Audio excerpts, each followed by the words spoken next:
que enquanto a gente tem prazer com a música e a gente percebe que a gente tem muito que aprender, tem sempre coisa para fazer, né? O buraco é meio cada vez mais fundo, né? Mais embaixo. Ao mesmo tempo eu procuro, tenho conseguido fazer só coisas prazerosas, tocando com os amigos, tocando com artistas que eu admiro, como o João Bosco, né? E como é que é a tua rotina com a música? Você tem uma rotina com a música? Não. Eu tenho, eu acho que são ciclos.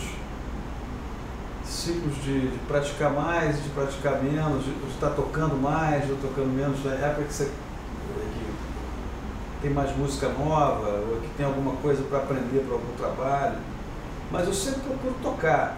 Mas você ficou quanto tempo em turnê agora? Você acabou de voltar numa turnê? A gente tocou 11 shows em 20 dias, né? Também tocando aberto. E para você estar em forma para uma turnê, é legal estar bem, né? Porque você dá uma cansada, né? A turnê é super engraçado, né? Essa coisa da turnê, as pessoas têm uma sensação têm uma ideia um pouco romântica, né? Do lance de sair em turnê. Na verdade, a turnê a gente volta bagaço, né, cara? É muito avião, muito... E o fuso horário, eu acho que o fuso horário ele acaba que a gente vai sentindo mais com o tempo, eu acho que eu sinto mais, demora mais tempo para recuperar. E tá no palco cansado é difícil também, né? Então, é bacana estar... Então, na realidade, a gente tem que... É legal estar preparado para essas coisas. Quando a gente é mais novo, não tem esse problema, né? Esse papo eu posso perguntar coisa para você também? Pode, claro. É à vontade. Não, porque você sabe que você eu sou seu fã, porque você, além de ser um super músico, guitarrista e arranjador, tudo isso, é um empreendedor, um cara que tem ideia, está sempre fazendo coisas. Isso é legal, que inspira a gente, entendeu? Então, essa ideia aqui também já é mais uma.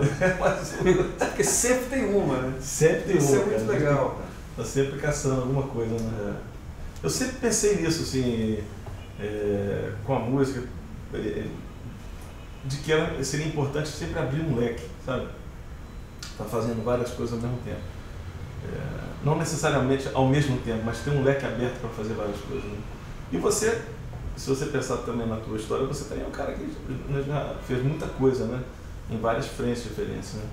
Porque uma coisa, por exemplo, você tocar, ser um músico de estúdio, um cara que grava, né? Outra coisa, um cara que tem o seu trabalho solo, né? Outra coisa é estar acompanhando um artista, ou dando aula, ou quer dizer, você tem um leque, né?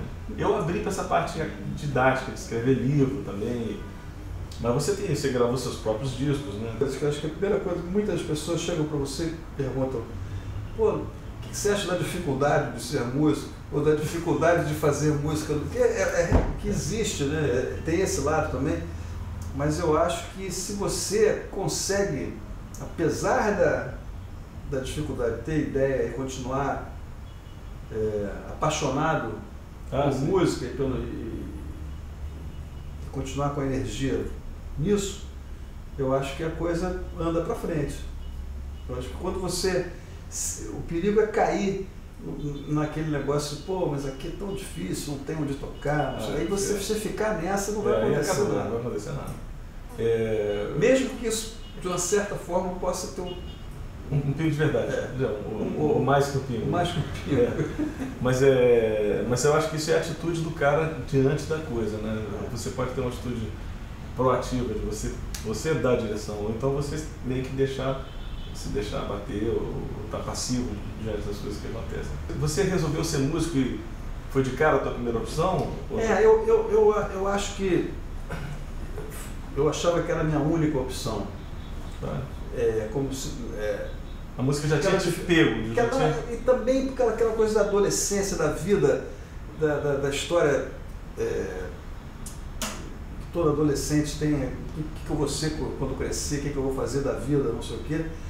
Naquela primeira crise existencial, a música era uma coisa que eu fazia, eu me sentia bem e tive o apoio de alguns amigos que na época diziam: não, vai nessa, não sei o quê, e eu acabei acreditando naquilo também. A família era um pouco contra, e aí fui ver um show do Vitor Assis Brasil, cheguei no Teatro da Galeria lotado, aquele show que virou um disco, e as pessoas aplaudindo, aquele show, os caras tocando super bem. Aquele que tem o Márcio? Então, Esse show.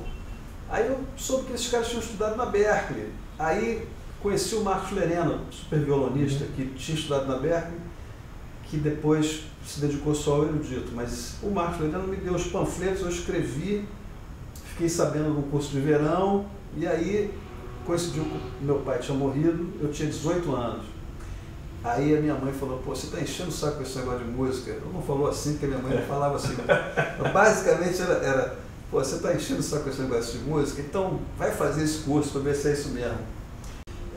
Que eu te falar o seguinte, aquele show do Vitor Assis Brasil no Teatro da Galeria, tem um episódio interessante, que eu falo em workshop, que é o seguinte, esse negócio de tirar solo e de ouvir, mesmo quando a gente tira errado, ajuda. Opa, com certeza. Tem uma música do Vitor que eu ouvi naquele show. Eu tinha uns 17 anos, eu cheguei em casa com isso aqui, eu peguei o violão e eu consegui tirar isso aqui.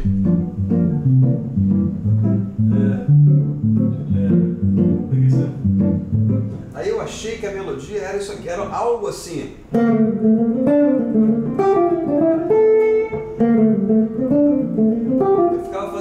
Eu ficava improvisando nesse acorde. Anos mais tarde, o meu ouvido conseguiu entender que era isso aqui.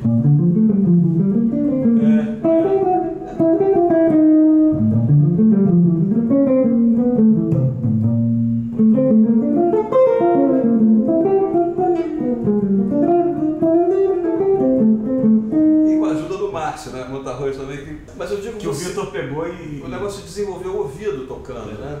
Você conseguir ouvir realmente.